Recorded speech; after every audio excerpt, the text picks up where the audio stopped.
Ninjago is known for being LEGO's most successful original made theme, not counting a LEGO city, as, well, LEGO didn't exactly invent the concept of a city. The tale of Ninjago is a real success story, a LEGO theme that was only meant to last 2 years being so well received that it eventually became a massive juggernaut in LEGO's catalogue of products, and entertainment as a whole. Throughout its very long run as LEGO's #1 child, no, Star Wars doesn't count, that's like a divorced parent that has joined custody, Ninjago has had success after success after success, but all of those wins and successes can't come without a couple of duds and failures every now and again, as much as we like to ignore them. In our eyes, Ninjago is perfect and can do no wrong. It could murder a man and we would help bury the body. But with success, there must also come failure, and oh boy, with Ninjago having such a long history, you can bet there are plenty of failures on Ninjago's record. From failing to properly advertise the series so many times, making a lackluster final season for the original series, and the entirety of Hands of Time, as you take a gander at their pretty sizable list of Ninjago mistakes and failures, they all sort of seem like very small and minor slip-ups that probably wouldn't have been the killing blow for Ninjago. But one failure from the list massively stands out from the rest. I'm not even going to bother to dance around it or drag it out any further, as I'm sure they're all thinking the same thing that was dumped out in 2017. This Ninjago pillow is the biggest Ninjago failure of all time. Obviously, I'm just doing a cheeky little bit of trolling. As we all know that this pillow is the highest selling product of all time, and without it, Ninjago would be as good as dead right about now. The true biggest failure from Ninjago that released in 2017 is, to absolutely nobody's surprise, the self-proclaimed hit movie, the LEGO Ninjago movie. For the past 7 years, yes, this movie is somehow 7 years old, and before we know it, it'll be turning 10 years old, and I am not ready for that. Just thinking that this movie could be somebody's first exposure to Ninjago makes me shudder.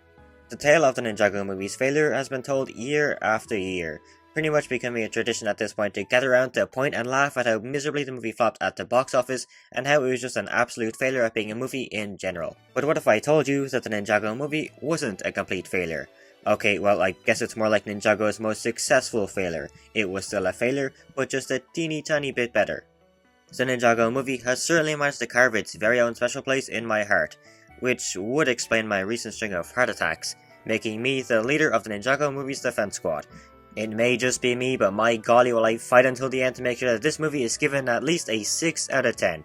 Even I know asking for anything higher is a really hard ask.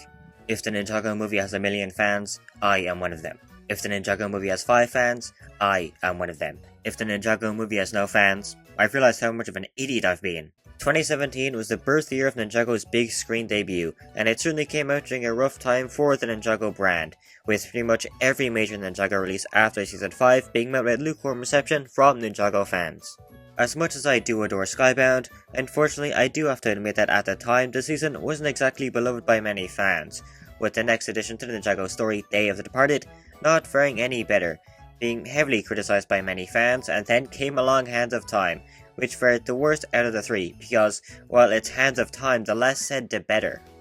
So with the less than stellar Ninjago movie releasing right after a triple release of mostly agreed upon disappointments, you'd think that the downfall of Ninjago would soon follow.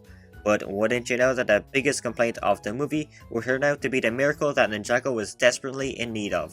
At the time of the movie's release, Ninjago had been going on for 6 whole years, having a set of pilots, 7 seasons and a special under its belt, having a very long run for a LEGO show of all things, and I wouldn't be surprised if by the time of the Ninjago movie, a good chunk of Ninjago fans were starting to dip away from the series. A show can only go on for a certain amount of time before people start to say that it has gone on for too long and become stale, which I'm afraid is exactly what happened to Ninjago around 2017. Which is exactly when the Ninjago movie came to save the series, with the most controversial and disliked element of the film, surprisingly, being the saving grace. Who would have guessed that this would end up saving Ninjago? The ninja being changed to look like their new movie redesigns was the greatest way in which new life could be brought into Ninjago series without pressing that dreaded reboot button, the redesign serving as a new fresh coat of paint, with the ninja now featuring much better and more unique character designs that don't just look like the average LEGO City figure. It gave Ninjago the ability to further stand out from other LEGO made themes, helping Ninjago carve out its very own identity. To make the movie's version of Ninjago truly feel alive, LEGO went the extra mile and developed an entire language. Before we know it, they'll be teaching Ninjago in every school in the world. Instead of just featuring generic Japanese-inspired symbols and icons, Ninjago was now able to have its very own language featured throughout the show and the sets, something that really made Ninjago feel a lot less like Place Japan but in LEGO, and more like its own unique world with its own culture and identity. And we have just gotta bring up the massive glow up that Ninjago City got right after the movie. It went from looking like the most generic, slightly Asian-inspired city that for some reason had a massive Y-shaped building, to a genuinely incredible and diverse-looking metropolis with life oozing out of each and every frame. If only they'd kept the Y building, now that would be the perfect utopia.